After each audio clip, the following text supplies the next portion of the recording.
Kuminsan po ang mga relihiyosong tao, kuminsan ang mga relihiyosong grupo ay sobrang nakatuon ang pansin doon sa langit na ipinapangako at darating pa, doon sa langit na ini-imagine na nasa mga ulap o lampas pa doon, the heaven that is in the next life and that which comes after the so-called end of time. Many religious orientations, people and groups can be so obsessed with the heaven that is yet to come that they miss the wonderful heaven that is now available. The wonderful heaven that is here and now, despite the world and in spite of what the world is filled of and filled with. They miss the wonderful heaven as it is because they are not paying attention to it. Ang ating pong pag-aaral, bibigyan natin ng pansin, the heaven in the mind. At hindi natin sabing heaven is in the mind dahil parang imagination lang yun na hindi totoo. Ang sinasabi natin, aside from the heaven that is yet to come, there is a heaven that God wants us to enjoy here and now, the heaven that can be in the mind. Heavenly Father, thank you for your love, for your care, for your goodness. May your truth set us free. May your truth enable us to enjoy all the wonderful things that you have prepared for us. And may we also be empowered by you to take all our responsibilities so we can extend heaven here on earth in many people's lives. Be our speaker, lead us unto greater knowledge of you, at ang dalangin namin, Panginoon, ang mga pagbubulay-bulay namin magbubunga sa kagandahang loob at sa kabutihan ng mga gawa namin, ayon na rin sa pagsunod namin sa iyong kalooban. Patawarin niyo po kami sa aming mga kasalanan. Puspusin niyo kami at punuan ng mga kakulangan namin. Huwag kayong maging tagapagsalita, Panginoon. Walk in our midst. Pronounce your blessings and your teachings. Lift up only your name and bless your people. In the name of Jesus we pray. The heaven in the mind. Yan po ang laging iniisip ng marami, heaven as future. And where is that heaven? They say up there. Psalm 103 verse 11, for as high as the heavens are above the earth. Kaya nagiging parang masyadong physical ang tingin natin dyan sa taas. Nasaan yun? At kailan yung darating? When? And of course, most people who think of heaven will say, in the next life. Magtiis ka anak, may langit ang mga nagdusa dito sa lupa, darating din. Or after the end of time, whatever that means.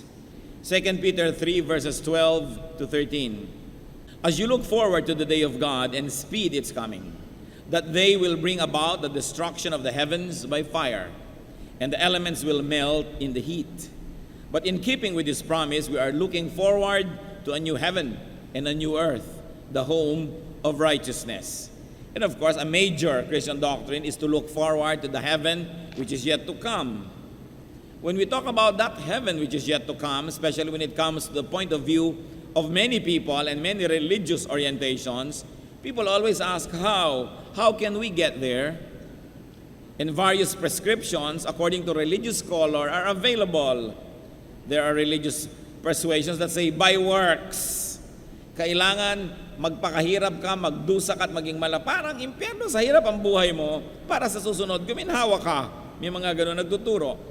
Siyempre naman, mayroong teaching na by grace. Bigay lang talaga yan, hindi mo yan dineserve, wala kang ginawa para matamo mo ang bagay na yan. And there are groups that will teach by special, hidden, and secret, very esoteric means that you are initiated into mysteries and mysterious initiations and rites and ceremonies. And there are people that will say, ay, parang salad yan, by combination. May works, may grace, at saka mayroong mga secret, hidden rituals. This mysterious heaven that religion peddles has been abused and overused by religions. It is a sad fact of religiosity that when you look at the history of religions, heaven has been so abused so people could be comforted, could be entertained, persuaded, pressured, manipulated, drugged, exploited, afflicted, even killed or used. Hindi nabago sa ating pandinig na may mga nagtuturo na para pumatay ka, para sa iyong relihiyon, diretso kang pupunta sa paraiso. Para mamatay ka, para sa iyong pananalig ay meron kang napakalaking gantimpala doon sa kabilang buhay. Habang ang ganyang mga katuruan ay mayroong reflections sa Bible, a very deep and important analysis and study is required before you even go to religious wars to kill or be killed in the name of God. Kaya ang mga pinakamadudugo at mga pinakamahihirap na mga labanan na nangyari sa kasaysayan ng tao, kadalasan ay relihiyoso ang dahilan. That religious wars have registered some of the most bloody, some of the most horrible wars that humanity has ever gotten into. Kaya nga nagagalit ang Panginoon doon sa mga religious teachers na irresponsable, na ang gusto lamang ay libangin ang mga tao upang kanilang mapagsamantalahan. Ang gusto lang ay makonvert ang mga tao para maging bala nila sa kanyon, pamparami sa kanilang statistics, pampuno ng mga silya sa kanilang mga bahay dalanginan. Matthew 23:15, "Woe to you, teachers of the law and Pharisees," the Lord Jesus says, "you hypocrites. You travel over land and sea to win a single convert, and when he becomes one, you make him twice as much a son of hell as you are." At sino ang kausap dito ng Panginoon? Yung mga teachers of the law, the teachers of the Bible. So maaring pala na ang mga mangangaral, nagtuturo, maging ng mga katuruan sa Biblia, ay maging dahilan pa ng kapahamakan ng kanilang mga naturuan. Na mabuti pa sanang di na lang nila narating at di nila nahipo at hindi nila naihawa sa kanilang mga religious bias, sa kanilang mga self-righteous doctrines, sa kanilang mga katuruan na sumisira sa tao, na ang tao ay nagiging mapaghusga sa kapwa, nagiging mayabang, at nagiging palaaway sa pangalan ng Diyos. Sabi niya, sumpain kayo mga guro. Hirap na hirap kayo na may mahikayat at pag nadala nyo sa inyong pananalig, ay ginagawa nyong doble pa ang pagiging masama kesa sa inyo o kesa sa mga dati nilang mga kalagayan. It is a sad fact of history that organized and institutionalized religion usually claim franchise and exclusive access to this heaven. Yung heaven na pinag-uusapan na darating pa, pinag-aagaw-agawan ng mga relihiyon na sila lang ang may susi patungo dyan. Sila lang ang tunay. Sila lang ang tama. Wala nang ibang tama kundi sila lamang. Kaya kung paniniwalaan ninyo ang turo ng ganitong uri ng mga relihiyon, wala kayong ibang magagawang conclusion kundi hindi pala mahabagin ng Diyos, hindi pala maliligtas ang kirami-raming tao, konting-konti lamang kung susundin ninyo yung talagang katuruan nitong mga taong ito. Pero syempre, kung hindi ka magtuturo na ikaw lang ang tama, ano ang attraction mo? Kung hindi ka magtuturo na ikaw lang ang pinto patungo sa langit, ano ang magiging dahilan para ikaw ang piliin ng mga tao? Pero hindi po ganyan ang uri ng pagtuturo na pinairal ng Panginoon. Ang tinuturo niya, hindi lamang yung langit na darating pa na inaasam ng mga relihiyon, kundi yung langit na maabot kamay kahit na kanino. Because of the notion that there are people and there are groups that have exclusive franchise to heaven that is yet to come, the notion has given birth to nameless and boundless misguidance, deception, and abuse. That's why the Lord once more addresses these religious people, Matthew 23 verse 16, "Woe to you, blind guides." Mga bulag na taga-akay.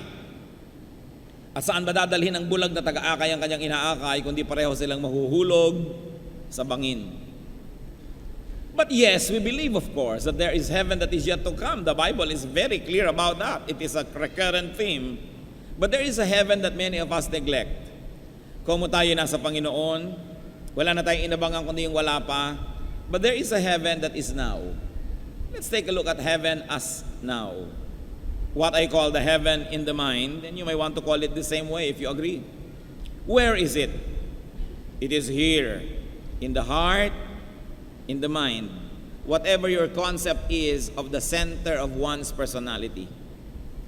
Hindi yung mga langit na ang mga poste ay Doric or Corinthian na parang mga Greek buildings. Hindi yung langit na mga marble floors at may mga ulap-ulap ang pinag-uusapan.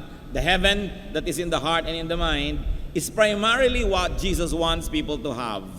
Luke 17:20 to 21.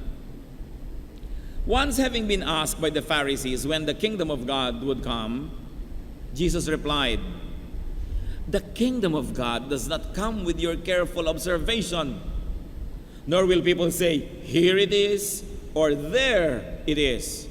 Because the kingdom of God is," read church, "within you."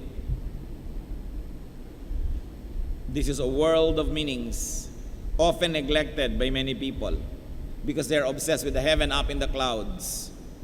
Sabi sa kanya ng mga Pharisees, teachers of the law, religious leaders and experts, kailan ba naman darating ang kingdom of God? Sabi ng Panginoon, aba, hindi yan darating sa kaaabang nyo. Dahil hindi yan pwedeng abangan na parang paradang dumarating. Na pwedeng sabihin, ayan na, dumarating na ang kingdom of heaven. Ayun, nandun, nandito. Sabi niya, hindi. Ang kaharian ng Diyos ay nasa inyong kalooban. Nasa inyong puso. If you like to say, it is in your mind. Pero hindi yung negatively speaking na in the mind meaning haka-haka lamang at hindi totoo. Kundi nasa inyong kaibuturan ang pagkatao. The kingdom of God that Jesus was always talking about is a kingdom in spirit. John 1:12, "Yet to all who received Him, who believe in His name, He gave the right to become children of God." So pag tumanggap ka na sa Kanya, nanalig ka na, anak ka na ng Diyos, therefore you are a citizen of heaven. At alam niyo po yung citizens, wherever they go, they are protected by their embassy. That's why the church is the embassy of heaven on earth. It is the advance party, the sanctuary, the refuge of those who believe in God. Kaya nga po ang mga ambassadors, kita niyo po ang mga embassy nila kahit sa ibang bansa, may flag nila because it is considered an extension of their territory and the host government cannot assault it, cannot even get inside it without the permission of the host country or the embassy. And when the ambassador rides his car and this car bears the flag of his country, not even our local policemen can give them a parking ticket. We cannot apprehend them. Hindi sila pwedeng hulihin kung ayaw nilang pahuli because that car becomes an extension of their country. Embassy pa lang yan ng tao, yung embassy ng Diyos. Kaya sabi, bagamat may tunay na kinalalagyan ng Diyos sa mga kalangitan kung nasan man yun, pero ang puso ng mananampalataya, embassy of heaven. It becomes an extension of the kingdom of God so that the people of God can take refuge and protection and nourishment in it. Kaya ang mahalaga po, ma-develop natin yung kingdom of God that is within us. When does that happen? When do we begin to enjoy the kingdom of God? Yung pinag-uusapan natin kingdom that is yet to come, pag dumating na yon o pag namatay ka at napunta ka doon, according to the beliefs of many, pero habang buhay ka pa dito, paano? Yes, you can have that kingdom here. If having Jesus is salvation, if having Jesus is heaven, then that heaven is here and now. Tulad ng sinabi niya kay Zacchaeus sa Luke 19:9, Jesus said to him, "Today salvation has come to this house." Not later, not in the future, but today. Salvation has come to this house. The people here have become citizens of heaven. Their hearts, their home, become embassies of heaven. And if it's Jesus that is the key to that heaven, then it is not only now, but it is for always. Hebrews 13:5, "Never will I leave you, never will I forsake you." It is always. It is not just now.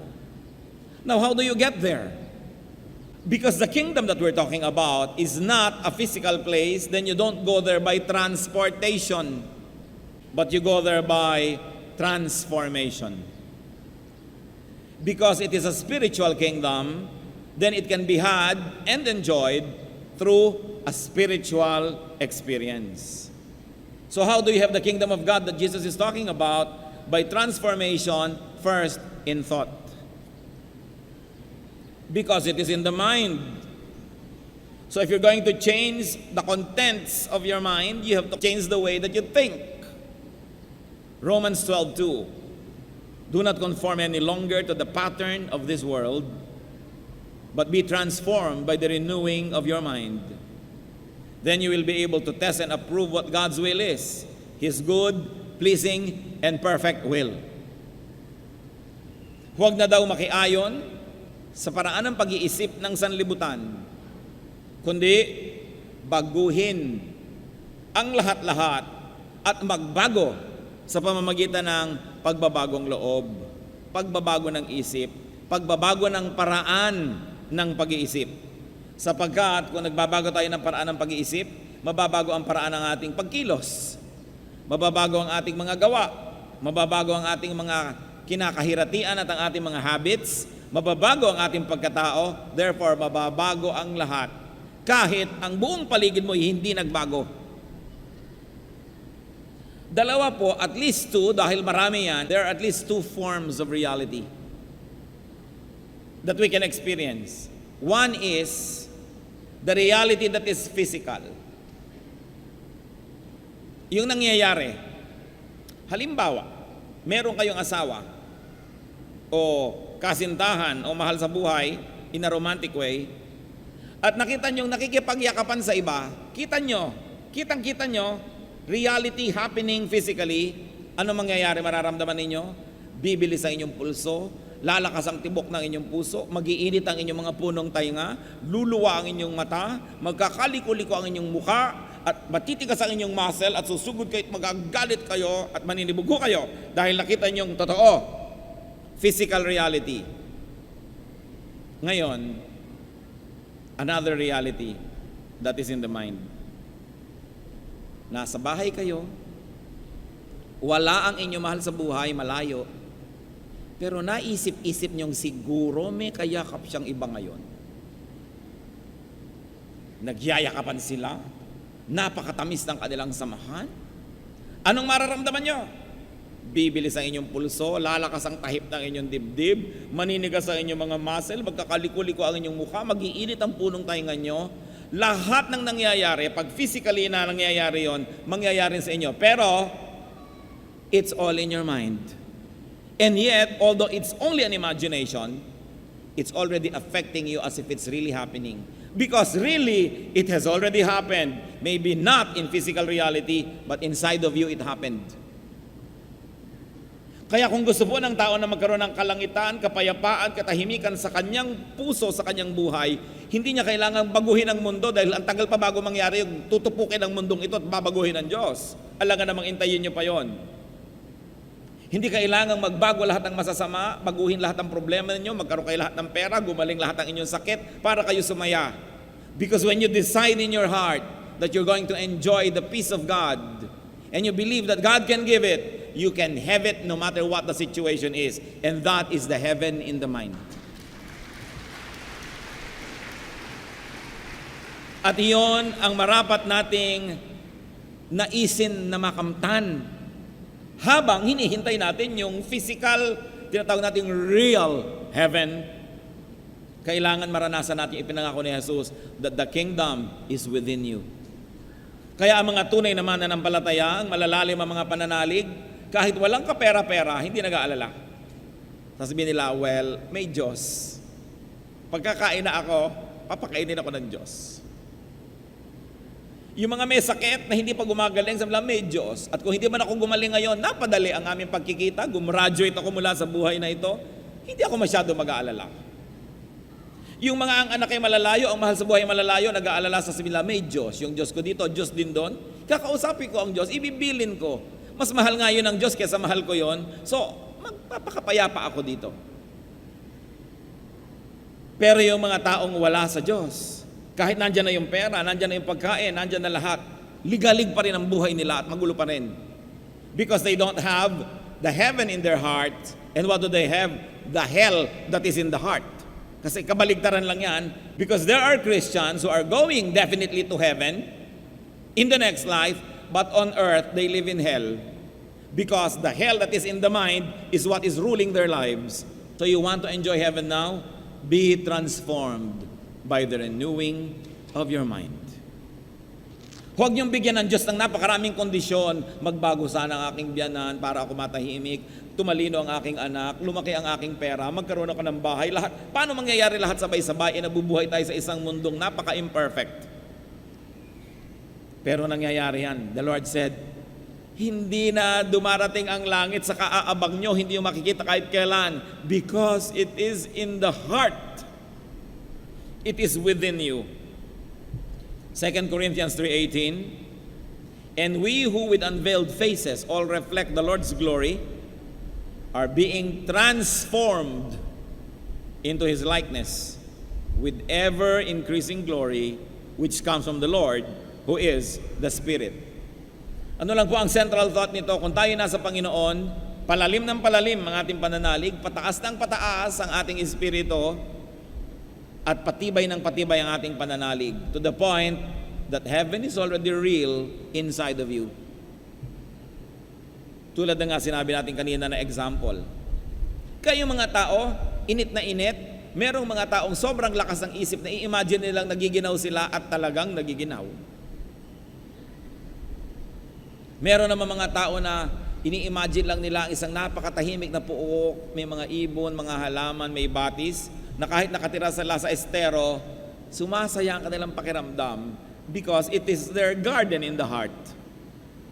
Masyado kasi tayong mga tao na nagiging physical, that we allow our physical environment to limit us. But never forget that we are spiritual beings, that you can transcend your environment and actually be where you want to be if you are spiritual. Because the Spirit knows no bounds. And the Spirit is timeless and spaceless. Only the physical body is limited by time and space. That's why, Christians, if you're going to have more and more of this heaven in the mind, you have to have more and more of praying. In fact, meditating. Kung sinabi ng Panginoon that don't make your prayers very long because the Father in heaven knows what you need before you ask Him, bakit magdamag kung minsan siyang nananalangin, sabi sa Biblia? O kaya maghapon, nandun siya sa isang lugar na nanahimik. I like to believe that He's meditating. That you meditate on the law of the Lord, you meditate on the beauty of God, you meditate on the goodness, the mercies of God. And according to scientific discoveries lately, in fact, it was featured in the January 23, 2006 issue of Time magazine, nasukat nila yan scientifically yung mga taong mahilig mag-meditate. That daily meditations physically transform the cerebral cortex. The cerebral cortex is the biggest part of the brain. It determines intelligence and personality, the interpretation of sensory impulses, yung paggalaw ng ating katawan, the motor function, all of that is determined by the cerebral cortex. At sa mga sinukat na cerebral cortex ng mga pasyenteng nakiisa sa isang scientific test, yung mga mahilig mag-meditate, pakapal ng pakapal yung cerebral cortex nila. When your brain changes physically, it will change the way it functions. When its functions change, your thought patterns will change. When your thought patterns change, your behavior will change. When your behavior changes, your personality changes. That's why you can make heaven on earth if you know how to tune into God through meditation. At yan ang nawawala sa ating buhay. Pati yung mga tinatawag nating magko-quiet time, actually 5 minutes. Nauso na yung 1 minute with God, 5 minutes with God, na parang ganun lamang pala ang pakikipagniig sa Diyos. Basahin ng isang verse, basahin yung explanation, sasabihin sa iyo ng instruction, pray about this, and pray ka ng konti, and you think na nagbulay-bulay ka na. No wonder there is so much spiritual weakness and failure because we have very little meditation and aloneness with God. It is a spiritual activity that is personal, that every Christian must develop. Yung pakikipagniig sa Diyos. Tulad ng ginagawa ng mga sinaunang Pilipino na lagi nakikipagniig sa mga bagay na lampas sa physical. Kaya nga po tulad ng aking na-share na sa marami, pagdating ng mga Kastila at hanggang nakaalis na lang sila, hindi pa naintindihan kung bakit ang mga Pilipino ay lagi nasa duyan. Bakit nga ba laging idinuduyan ang mga Pilipino? Bata pa lang sa duyan, paglaki ibang duyan naman, at pagtanda, silyon, nauugoy-ugoy pa rin. Sabi na pagkatatamad ng lahing ito, laging uugoy-ugoy. Ang di nila nababatid, at marahil, ewan ko kung batid nyo, ha? Ang ating mga ninuno, actually nagbubulay-bulay pagka nagduduyan. Pagka uugoy-ugoy, si silyon-silyon, ay sila ay nag-iisip-isip, nagninilay-nilay, nagmumuni-muni. At sigurado sa ibang mga languages ng Pilipinas, may equivalent yung mga salitang yan. Nang ibig sabihin lang, nililimot ang physical environment at iniisip o kaya ay nakikiisa doon sa mas mataas na level of consciousness. No wonder our old people, though they may not have been formally schooled and trained in higher levels of academic institutions, no wonder they are full of wisdom. Bakit ang mga lolo't lola natin, lalo na noon, pag humingi ka ng payo, magagandang mga salita ang lumalabas sa kanilang bibig, mahuhusay ang mga kanilang mga pananaw sa buhay, sapagkat nasusuri nila ang buhay, nalalaman nila ang mga mahahalaga at hindi, kaduduyan at kasisilyon. Yung mga sociologists ngayon, psychologists, psychiatrists, ano po ang kanilang ina-advance na mga dapat gawin daw ng modern persons? The art of doing nothing. Gusto nilang ibalik doon ng tao dahil sobrang naging busy. Paggising, magbubukas na ng radyo o TV kahit hindi nanonood. Kahit naglalaba, naglilinis, may umaandar na kung ano dyan. Hindi na nabakante ang isip, lagi na lang may bombardment. May nakasaksak pa sa tenga, napapakinggan, lagi na lang may binabasa, lagi na lamang na may pinapanood, walang katahimikan. Kaya mahalaga po yung pagbubulay-bulay. Because it has been scientifically proven, although we don't need to be persuaded by science to believe what the Bible says, but it is nice that science not only accepts but also proves na talagang may nangyayari pagka madadasalin ang tao. So manalangin. Kailangan natin ng pagbabago ng isip. Hindi natin kuminsan na lubos na naunawa ang halaga ng pag-iisip. So paano natin bababago ang ating buhay? Kailangan baguhin ang pinagagagawa ng utak na ito, ang ipinag-uutos niya sa atin at pinag-iisip niya. That's why the Bible says very, very clearly, be transformed by the renewing of your mind. So kung dati tayong pala reklamo, gusto niyo magkaroon ng heaven on earth, baguhin ang ugali at huwag lagi nagre-reklamo. Maghanap naman kayo ngayon ng mapupuri. Then you will begin to see beautiful things. Kung dati kayong laging galit, baguhin nyo naman, gawin nyo naman kayo maibigin. Dati kayong lagi nang maramdamin, baguhin. Gawin natin na mapagtanggap tayo ng mga sinasabi ng iba kahit na nakakasakit at sabihin natin, hayaan mo, opinion mo lang yan. I don't think that's my opinion about myself, so I will never permit your opinion to hurt me. And I forgive you. Yung dati tayong maiinipin, hinahabaan mo ang iyong pasensya. So, sa pagbabago ng pag-iisip, mababago ang lahat. Huwag niyong asahan na babaguhin ng Diyos ang planeta para tayo sumaya. Dahil, yung merong outdoor activity, ayaw niyang umulan. So, ang dalangin niya sa Diyos, Diyos ko po, huwag mong papaulanin bukas. Pero, yung mga magsasaka, Diyos ko po, paulanin mo na bukas. So kung yung gagawin sa kapaligiran mo ang magdedetermine ng ikaliligaya mo, anong gagawin ng Diyos? Iba-ibang hinihingi ng tao, alangan mang umuulan sa'yo, tahimik sa kanya tuyo. Pero kung umulan naman at hindi, determined ka sa puso mo na makita yung blessing ng Lord doon, you will always be blessed. Kaya may pera ka't kaya wala, kung determined ka na, pagka meron, isa-celebrate ko ang goodness ng Panginoon at pag wala, lalo ko namang isa-celebrate yung dependence ko sa Kanya. So kaya wala at kaya meron, payapa ang buhay mo. Nasa pag-iisip ang lahat. Mga kapatid, lalo ang matatagal na sa Panginoon, kung meron kayong dating mga personality problems o kaya mga difficulties at nandyan pa rin hanggang ngayon, isa lang ang nakakatiyak na pwede nating sabihin, sa hinaba-haba ng pagkakristyano nyo at sa dinami-rami ng narinig nyong verses, di nyo pa rin binago ang inyong pag-iisip. Kaya ganyan pa rin tayo. walang ibang pwedeng sisihin. Kung lagi ka na lamang nagdedemand na mapansin ka, lagi kang magtatampo. Kung lagi kang naghahanap na ikaw yung center of attraction, lagi kang mabibigo at lagi kang magiging walang kwenta dahil nang aagaw ka lagi ng eksena ng iba. Change the way you think and the world will suddenly become heaven on earth. So be transformed in thought and be transformed in deed, as we have been saying. Luke 19:8, but Zacchaeus stood up and said to the Lord, Lord, look, here and now I gave half of my possessions to the poor. And if I have cheated anybody out of anything, I will pay back 4 times the amount. So ano pong pinag-uusapan dyan? Si Zacchaeus na tax collector, mukhang pera, maraming dinaya, encountered the Lord and suddenly he changed the way he thinks or he thought.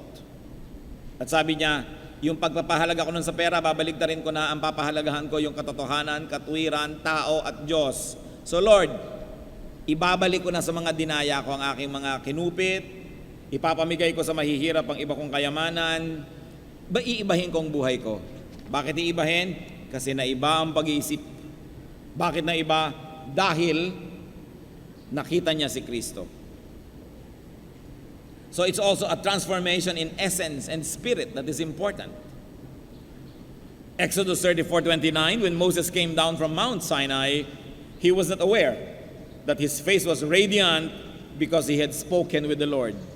Pati ang mukha niya ay kumikinang at lumiliwanag dahil nakapanayam niya ang Panginoon. May pagbabago talaga yung mga napapaharap sa Diyos. 1 Corinthians 6:11, and this is what some of you were, meaning mga dating nasa kasalanan.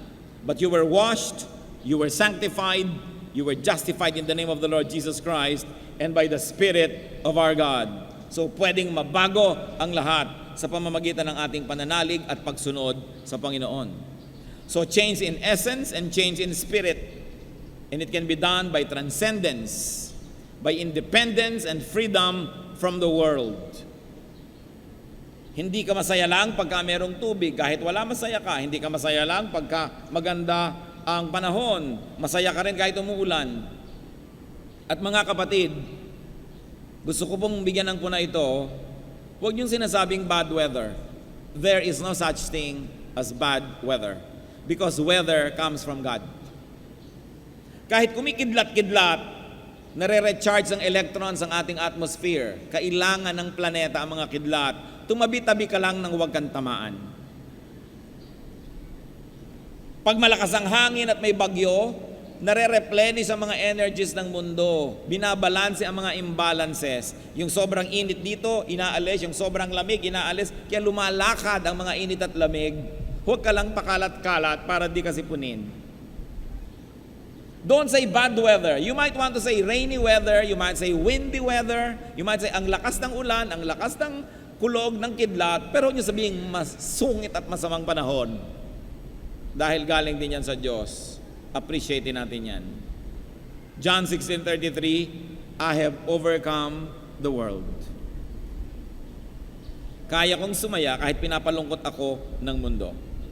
Ephesians 4:22 says, you were taught with regard to your former way of life to put off your old self, which is being corrupted by its deceitful desires. So we have to continue to put off our old self, so that there will be space in your heart for heaven on earth, for heaven that is in the heart and in the mind.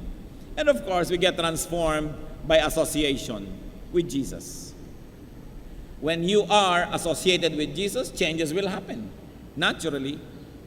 Yung mga dating dungo na mga di nag-aral, mga mahiyain at may mga inferiority complex na mga probinsyano, tulad ng mga disciples ng Panginoon, sa Acts 4:13, when they saw the courage of Peter and John and realized that they were unschooled, ordinary men, they were astonished and they took note that these men had been with Jesus.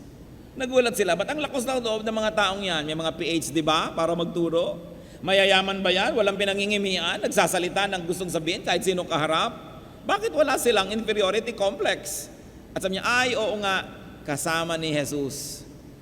Kaya dapat lang asahan mo na merong boldness.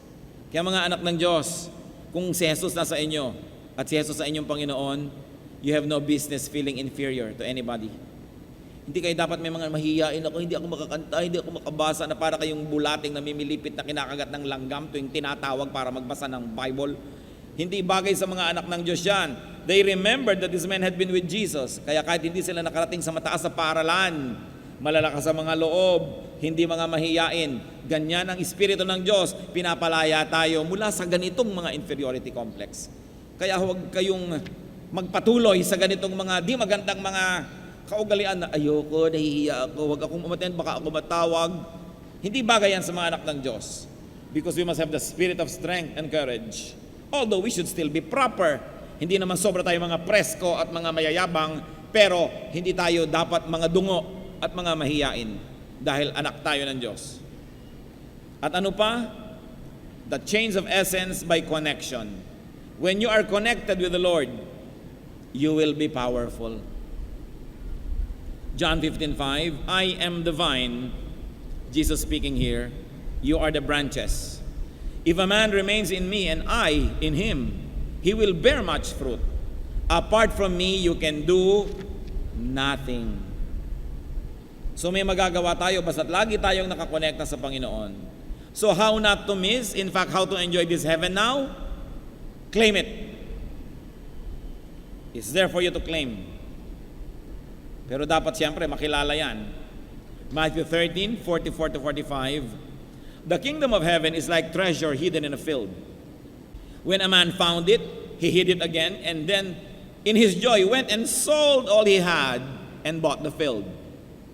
Again, the kingdom of heaven is like a merchant looking for fine pearls. At ano daw po ang ginawa ng merchant ito nung makita niya yung pearl of great value? Ibinenta niya lahat ng kanyang alahas para ma-afford niyang bayaran at kunin yung pearl of great value. When you recognize the kingdom of God, pay with it. Pay for it with everything you've got.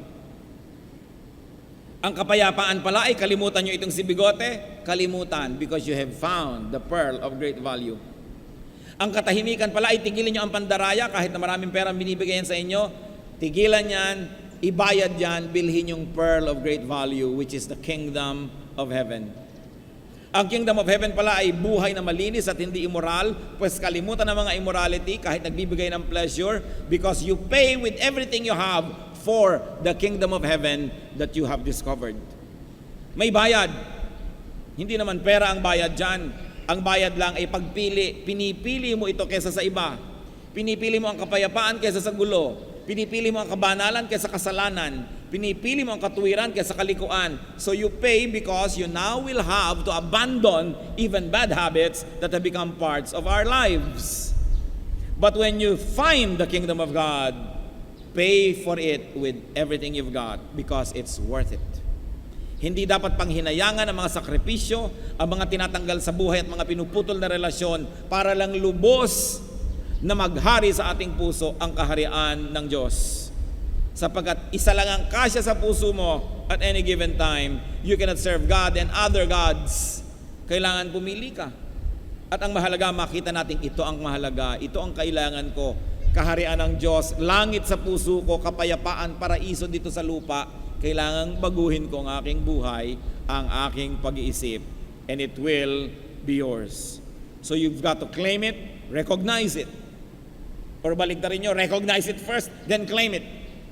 But you've got to have the heart and the eyes to see that this is what you need. And usually what we need is not what we want. And what we want is not always what we need. Nakilala ni Nicodemus si Jesus sa dinami-rami ng mga naging teacher sa Israel. Sabi niya, alam ko kayo galing sa Diyos. Nakilala niya. Si Peter, sa dinami-rami ng opinyon ng mga tao tungkol kay Jesus, sabi niya, you are the Christ, the Son of the living God. Nakilala niya. At si John, sa John 6:66-69, yung mga natutuwang sumunod kay Jesus dahil lagi napapagaling, napapakain, etc., etc., nung turuan niya ng mahihirap na bagay, nag-alisa na yung iba. From this time, many of his disciples turned back and no longer followed him. Iniwan nila si Jesus. You do not want to live too, do you? Jesus asked the 12. Simon Peter answered him, Lord, to whom shall we go? You have the words of eternal life. We believe and know that you are the Holy One of God. So nung marami nang umaalis, nung matalikod kay Kristo dahil mahirap na ang mga itinuturo niya, sabi niya doon sa mga 12 na ito, o kayo, hindi niyo naman gustong iwan din ako, ha?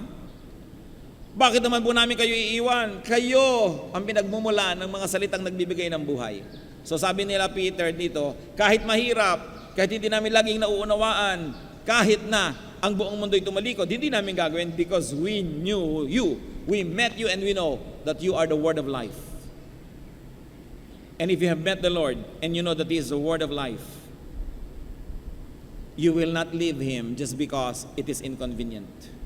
You will not leave Him just because there are other desires that you want to prioritize. Because He is the word of life.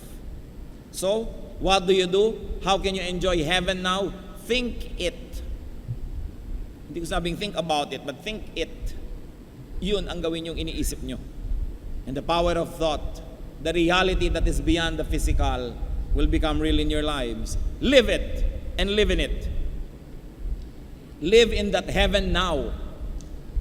Though your environment does not look like it, remember, it is in the heart.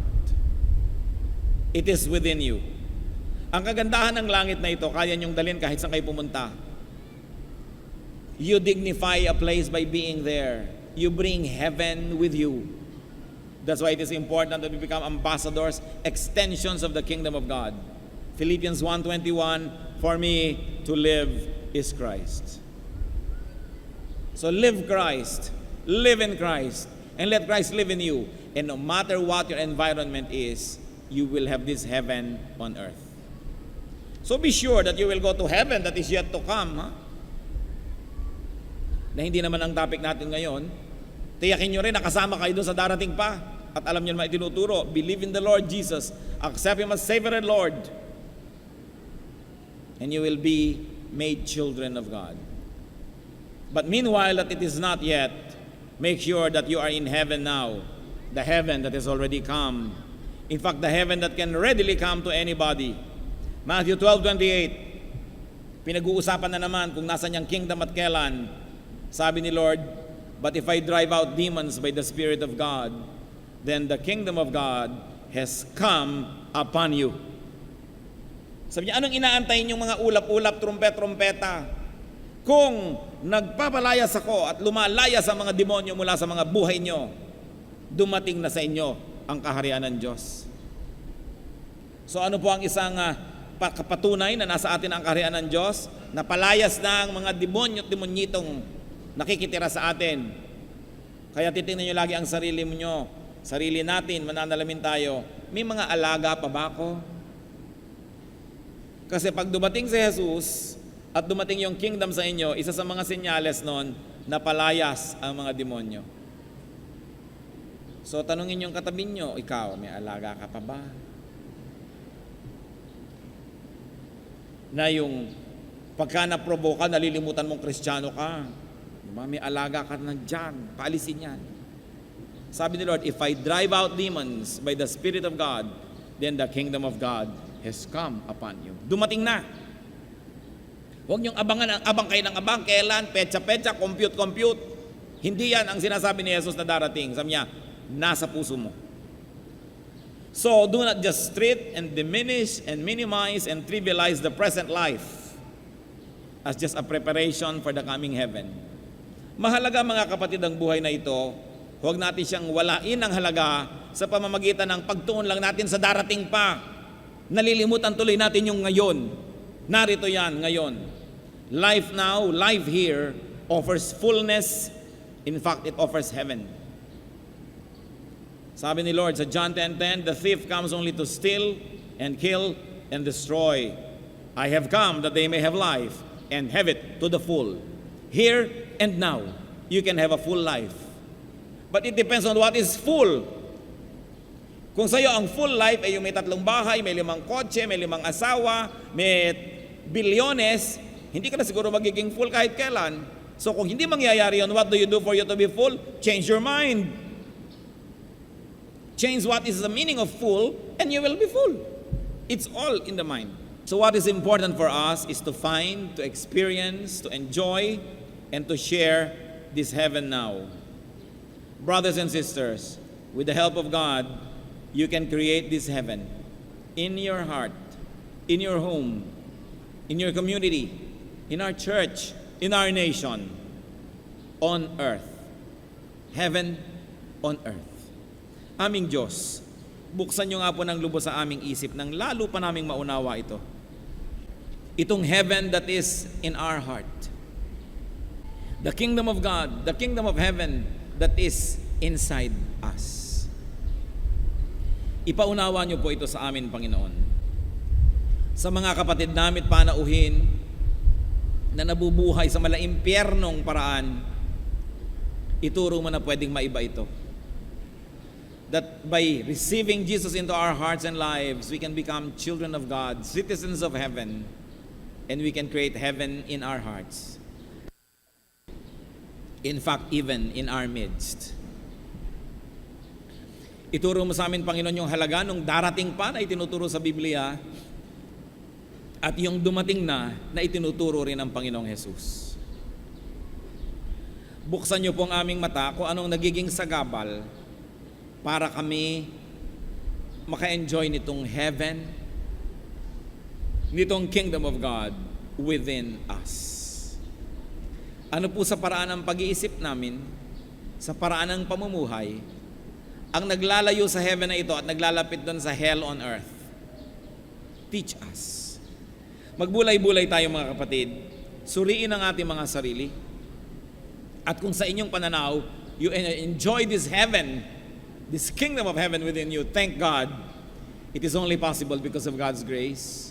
And extend that heaven to other people.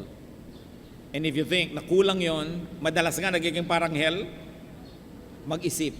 Humingi ng karunungan sa Diyos so we can identify and destroy that which takes the place of the kingdom in our hearts.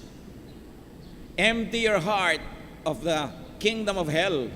Empty your heart of the elements of hell so that there may be enough space for the kingdom of heaven. Be alone with God, and may the Spirit of God guide us to apply these wonderful things in our life today.